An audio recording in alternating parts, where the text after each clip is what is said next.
नमस्कार दोस्तों, एनएस ज्योतिष में आपका फिर से स्वागत है। आज हम बात करेंगे कन्या लग्न यानी कि वर्गो एसेंडेंट का जून 2024 का महीना कैसा रहेगा, ये हम लोग जानेंगे।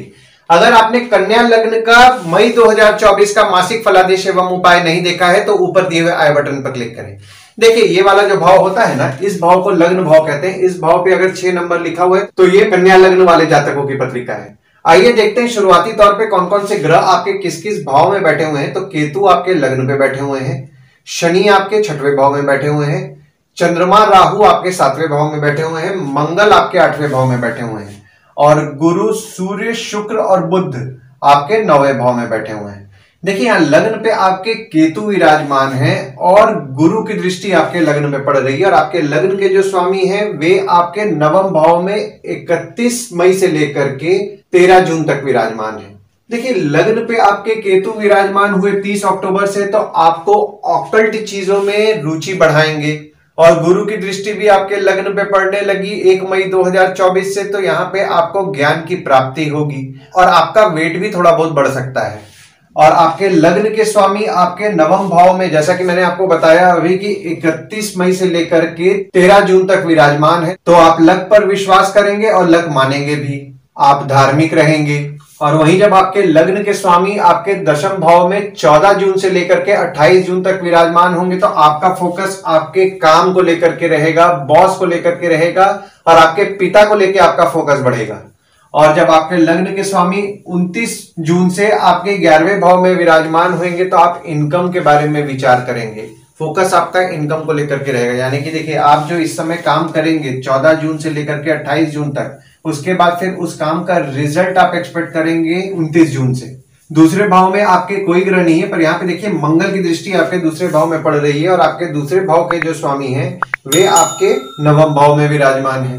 देखिए, दूसरा भाव जो होता है वो होता है आपके वाणी कुटुंब कोष का होता है और दूसरे भाव में आपके मंगल की दृष्टि पड़ने लगी 1 जून 2024 से, तो 1 जून 2024 से आपके विवाद के योग परिवार वालों से बन रहे हैं। आपके परिवार वालों को क्रोध ज्यादा आएगा, विवाद होने की संभावनाएं बन रही हैं, तो विवाद से बचे। और वहीं जब आपके दूसरे भाव के स्वामी आपके 9वें भाव में 19 मई से लेकर के 11 जून तक विराजमान होंगे, तो आपके परिवार वाले आपके लिए लकी रहेंगे और आपका नसीब आपका अच्छा साथ देने वाला है सेविंग्स करने में, यानी कि आपके भाग्य से आपके धन की वृद्धि होगी।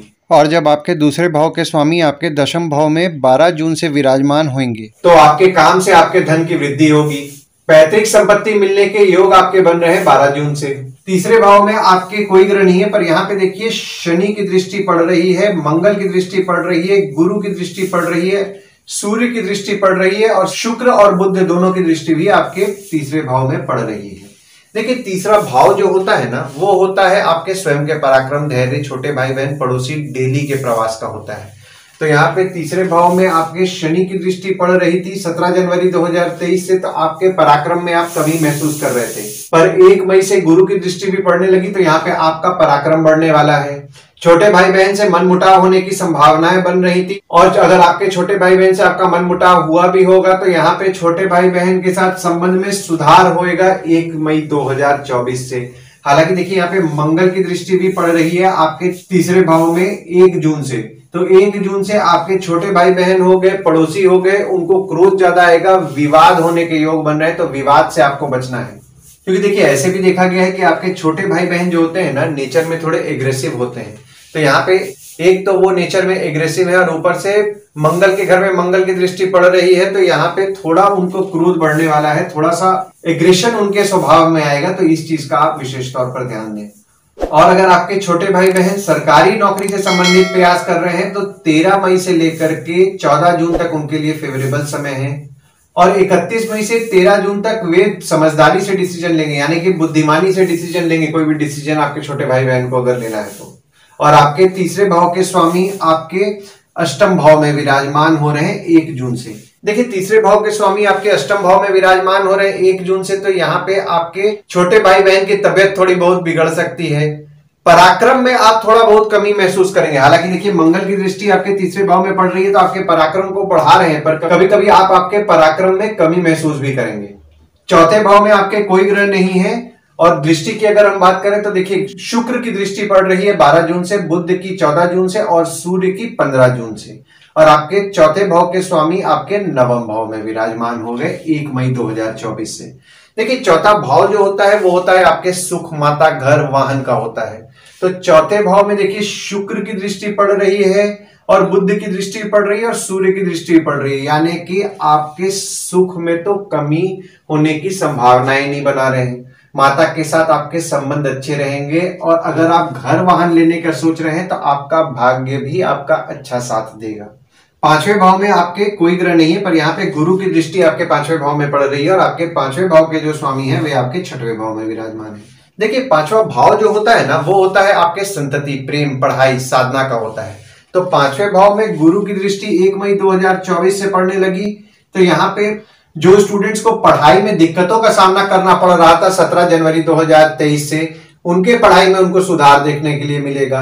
आपके बच्चे और आपके प्रेम संबंध यानी कि आपके प्रेमी या प्रेमिका के साथ संबंध में मजबूती आएगा 1 मई 2024 से। हालांकि देखिए आपके पांचवें भाव के स्वामी भी आपके छठवें भाव में, जैसा कि मैंने आपको पहले के वीडियोस में भी बताया है, 17 जनवरी 2023 से विराजमान हो रहे हैं। तो यहाँ पे आपके बच्चों को थोड़ा आपको डिप्लोमेटिकली हैंडल करना है, सोच समझ के बोलना है, वरना वे आपके बात को नेगेटिव वे में लेंगे और आपको अपना शत्रु मानने लगेंगे। और वहीं आपके प्रेम संबंध को भी आपको बहुत समझदारी से हैंडल करना है, बहुत सोच समझ के बोलना है, क्योंकि जो भी आप बोलेंगे वे नेगेटिव वे में लेने वाले हैं।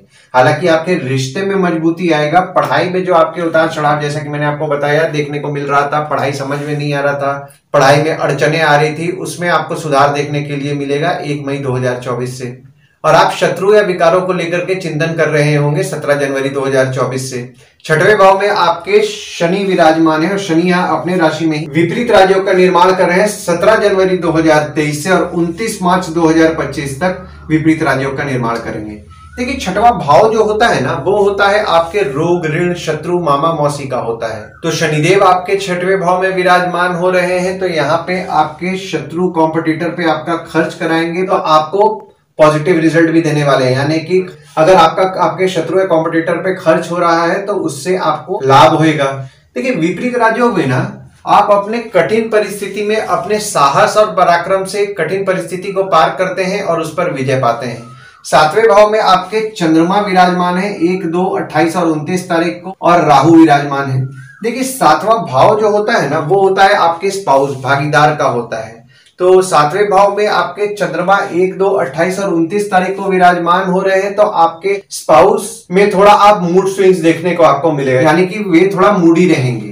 और राहु भी देखिए यहाँ पे 30 अक्टूबर से विराजमान है। तो आपने नोटिस किया होगा कि आपके स्पाउस या भागीदार जो होते हैं ना उनके स्वभाव में थोड़ा जिद बढ़ा है। हालांकि चंद्रमा जब आपके सातवें भाव में 1, 2, 28 और 29 तारीख को विराजमान होंगे तो आपके भागीदारी से आपको लाभ कराएंगे, आपके स्पाउस से आपके लाभ कराएंगे। और आपके सातवें भाव के स्वामी आपके नवम भाव में 1 मई 2024 से विराजमान है और 14 मई 2025 तक विराजमान रहेंगे, यानी कि 1 साल के लिए जो गुरु द्वारा जो आपके योग बन रहे हैं ना, ये बहुत ही शुभ योग का निर्माण हो रहा है। आपको आपके स्पाउस का सुख अच्छा मिलेगा। हो सकता है आप आपके स्पाउस के साथ कोई तीर्थ यात्रा पे भी जाएं और अगर आपके काम में कुछ अड़चने आ रही हैं तो आप अगर अपने स्पाउस या भागीदार के साथ सलाह लेंगे तो आपको लाभ होएगा। आठवें भाव में आपके मंगल विराजमान है और मंगल यहाँ अपने राशि में ही बैठ करके विपरीत राजयोग का निर्माण कर रहे हैं 1 जून से और शनि की नीच की दृष्टि पड़ रही है। देखिए आठवां भाव जो होता है ना वो होता है आपके आयु, जीवन, मृत्यु, अचानक धन लाभ, ससुराल का होता है। तो आठवें भाव में मंगल आपके विराजमान हो रहे हैं। तो यहाँ पे जो भी लोग विदेश जाने का प्रयास करेंगे उनके काम में उनको अड़चनों का सामना करना पड़ेगा 1 जून से। ससुराल वालों की थोड़ी बहुत तबीयत बिगड़ सकती है, आपके थोड़े चोट पाट लगने के योग बन रहे हैं, तो आप इस चीज का विशेष तौर पर ध्यान दें। और शनि की दृष्टि देखिए आपके 8वें भाव में पड़ रही है 17 जनवरी 2023 से और 29 मार्च 2025 तक शनि की दृष्टि आपके 8वें भाव में पड़ेगी। तो यहाँ पे आपके आयु के लिए तो शुभ फल देंगे, पर आपके ससुराल वालों से मनमुटाव कराएंगे। और मंगल भी आपके 8वें भाव में विराजमान हो रहे हैं, तो यहाँ पे विवाद के योग भी बन रहे हैं। हालांकि देखिए आपके ससुराल वाले जो होते हैं वे स्वभाव में थोड़ा एग्रेसिव होते हैं, थोड़ा गुस्सा वाले होते हैं, और यहाँ पे मंगल अपने राशि में ही विराजमान हो रहे हैं तो उनका एग्रेशन बढ़ेगा, तो विवाद के योग बन रहे हैं। तो विवाद और मनमुटाव दोनों से बचें। नवम भाव में आपके गुरु विराजमान है, सूर्य विराजमान है, शुक्र विराजमान है और बुध विराजमान है। और शुक्र यहाँ अपने राशि में ही विराजमान है 19 मई से लेकर के 11 जून तक। देखिए नवम भाव जो होता है ना वो होता है आपके भाग्य, धर्म, जीजा, साली, साला, छोटे भाई के स्पाउस का होता है। तो नवम भाव में आपके सूर्य जो विराजमान हो रहे हैं वे आपके 12वें भाव के स्वामी हैं, जो कि आपके नवम भाव में विराजमान हो रहे हैं। तो नवम भाव में आपके जो शुक्र विराजमान हो रहे हैं वे अपने राशि में ही, जैसा कि मैंने आपको बताया, 19 मई से 11 जून तक विराजमान हो रहे हैं। तो यहाँ पे अगर आप 19 मई से 11 जून तक अगर आप पूजा पाठ कर रहे हैं तो पूजा पाठ आपके लिए फलदायी रहेगा। हालांकि 13 मई से 14 जून तक आपके धार्मिक यात्रा को लेकर के आपका कुछ खर्च बढ़ सकता है, धर्म के लिए आपका खर्च बढ़ेगा। जो भी लोग धर्म से संबंधित काम कर रहे हैं, यानी कि पूजा पाठ से संबंधित कोई काम कर रहे हैं या फिर उनका पूजा पाठ का दुकान है, तो उनके लाभ के योग बन रहे हैं 31 मई से लेकर के 13 जून तक। दशम भाव में आपके शुक्र 12 जून को विराजमान हो रहे हैं, बुध 14 जून को विराजमान हो रहे हैं और सूर्य 15 जून को विराजमान हो रहे हैं और बुध यहाँ अपने राशि में ही विराजमान हो रहे हैं 14 जून से। देखिए, दशम भाव जो होता है वो होता है आपके बॉस, पिता, काम, ऑफिस का होता है। तो दशम भाव में आपके शुक्र विराजमान हो रहे हैं और आपके नवम भाव के स्वामी आपके दशम भाव में विराजमान हो रहे हैं 12 जून से। तो आपके बॉस और पिता द्वारा आपके भाग्य की वृद्धि होगी, यानी कि आपके काम में आपके बॉस वाले सपोर्ट करने वाले बॉस आपको फेवर करेंगे 12 जून से। और अगर आप अपने काम में मेहनत करेंगे तो आपका नसीब भी आपका अच्छा साथ देगा 12 जून से। काम करते करते आप में रिलीजियसनेस बढ़ेगा और आपके दशम भाव के स्वामी भी देखिए यहाँ पे आपके दशम भाव में 14 जून से विराजमान हो रहे हैं। तो आप आपके काम को लेकर के मेहनती रहेंगे, काम को लेके आप वर्कोहॉलिक रहने वाले हैं, यानी कि आप जो मेहनत इस समय करेंगे अपने काम में, आपका भाग्य भी आपका अच्छा साथ देगा। और सूर्य विराजमान हो रहे हैं 15 जून से। तो 15 जून से आपके काम को लेकर के आपका खर्च बढ़ेगा, आपके बॉस पर आपका खर्च बढ़ेगा, ऑफिस पे आपका खर्च बढ़ेगा और आपके पिता को लेकर के भी आपका खर्च बढ़ेगा। देखिए, 15 जून से अगर आप कोई सरकारी काम लेने का प्रयास कर रहे हैं तो 15 जून से आपके लिए फेवरेबल समय है। और जून का जो महीना है 14 जून से आप आपके काम में बहुत ही समझदारी और बुद्धिमानी से डिसीजन लेंगे। 11वें भाव में आपके बुध विराजमान हो रहे हैं 29 जून को और मंगल की दृष्टि आपके 11वें भाव में पड़ रही है और आपके 11वें भाव के जो स्वामी हैं वे आपके 7वें भाव में 1, 2, 28 और 29 तारीख को विराजमान है। देखिए, 11वां भाव जो होता है वो होता है आपके आय, यानी कि इनकम, दोस्त, पहचान के लोग, कम्युनिकेशन, बड़े भाई बहन का होता है। तो आपके 11वें भाव में बुध जब विराजमान होंगे 29 जून से, तो अगर आप अपने काम में पैसा लगाकर काम बढ़ाने का सोच रहे हैं तो 29 जून से आपके लिए फेवरेबल समय है। पहचान वालों से आपको कोई काम मिलेगा जिससे कि आपके लाभ होंगे। कम्युनिकेशन से आपके लाभ के योग बन रहे हैं, यानी कि कम्युनिकेशन अगर आप किसी काम के लिए कर रहे हैं और प्रयास कर रहे हैं तो आपके लाभ के योग बना रहे हैं। हालांकि देखिए, यहाँ पे मंगल की दृष्टि पड़ रही है आपके 11वें भाव में 1 जून से। तो बिजनेस जो लोग करते हैं उन लोगों को बहुत ही सोच समझ करके बात करना है पैसा रिकवरी के लिए, क्योंकि वे पैसा को लेकर के एग्रेसिव होंगे। तो यहाँ पे विवाद के योग बन रहे हैं, तो विवाद से बचे। और आपके बड़े भाई बहन हो गए, दोस्त हो गए, पहचान के लोग हो गए, उनके भी स्वभाव में थोड़ा एग्रेशन बढ़ेगा और विवाद होने की संभावनाएं बन रही हैं। तो विवाद से आपको बचना है। और जैसा कि मैंने आपको अभी बताया कि आपके 11वें भाव के स्वामी आपके 7वें भाव में 1, 2, 28 और 29 तारीख को विराजमान हो रहे हैं। तो आपके स्पाउस से आपके लाभ के योग बन रहे हैं। अगर आपके भागीदारी में कोई काम हो रहा है तो भागीदार द्वारा आपके लाभ के योग बन रहे हैं। और जब चंद्रमा आपके 11वें भाव में 9, 10, 11 तारीख को विराजमान होंगे तो बहुत ही शुभ योग का निर्माण करेंगे, यानी कि आपके कम्युनिकेशन से आपको लाभ कराएंगे, दोस्त पहचान के लोगों से आपके लाभ कराएंगे। देखिए, 11वें भाव में जब बुध आपके विराजमान होंगे ना 29 जून को, तो यहाँ पे बड़े भाई बहन, दोस्त पहचान के लोग थोड़ा विचलित महसूस करेंगे, क्योंकि चंद्रमा बुध को अपना शत्रु नहीं मानते हैं पर बुध चंद्रमा को अपना शत्रु मानते हैं। तो यहाँ पे थोड़ा आपके बड़े भाई बहन जो हो गए थोड़ा बहुत विचलित महसूस कर सकते हैं। और ऊपर से मंगल की दृष्टि पड़ रही है तो विवाद हो सकता है, तो विवाद से आपको बचना है। 12वें भाव में आपके कोई ग्रह नहीं है, पर यहाँ पे देखिए शनि की दृष्टि आपके 12वें भाव में पड़ रही है और आपके 12वें भाव के स्वामी आपके 9वें भाव में विराजमान है।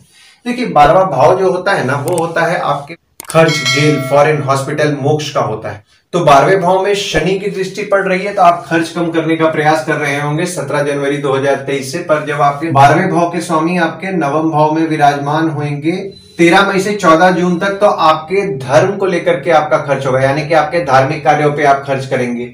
पूजा पाठ से संबंधित कोई यात्रा आप प्लान कर सकते हैं।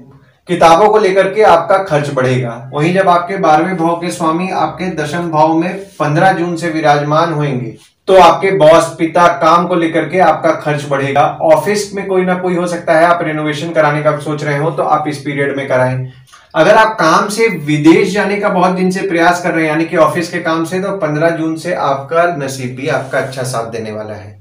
आइए गुड डेट्स और बैड डेट्स के बारे में जान लेते हैं। तो गुड डेट्स वो डेट्स हो जाते हैं जिस दिन अगर आप कोई नया काम शुरू करना चाह रहे हैं, कोई कंपनी में आपके एग्रीमेंट हो रहा है, कोई कंपनी में आपकी ज्वाइनिंग हो रहा है, या फिर अगर आप कहीं बाहर जाने का भी प्लान कर रहे हैं तो इस डेट्स को आप कंसीडर कर सकते हैं। तो डेट्स हो जाते हैं 5 तारीख, 6 तारीख, 9 से 11 तारीख, 19 तारीख से 21 तारीख, 24 तारीख और 25 तारीख। वहीं बैड डेट्स में अगर आप कहीं बाहर जाने का प्लान कर रहे हैं, कोई कंपनी में आपके एग्रीमेंट हो रहा है, कोई कंपनी में आपकी ज्वाइनिंग हो रहा है, या फिर अगर आप कोई नया सामान भी खरीदना चाह रहे हैं तो इस डेट्स को आप अवॉइड कीजिए। तो डेट्स हो जाते हैं 3 तारीख, 4 तारीख, 12 तारीख, 13 तारीख, 26 तारीख, 27 तारीख और 30 तारीख। इस डेट्स को आप कहीं लिख के रख लीजिए ताकि आपके ध्यान में रहे। और उपाय में आपको देवी की पूजा नियम पूर्वक करना है। अर्गला स्तोत्रम का पाठ शुक्रवार के दिन नियम पूर्वक करें। गुरुवार के दिन साईं बाबा के मंदिर या दत्त मंदिर नियम पूर्वक जाएं। सूर्य को जल दें और जल देते समय ओम ह्रीम सूर्याय नमः का जाप करें। और विष्णु रामकृष्ण की अगर आप पूजा करेंगे तो आपको अच्छा लाभ होगा।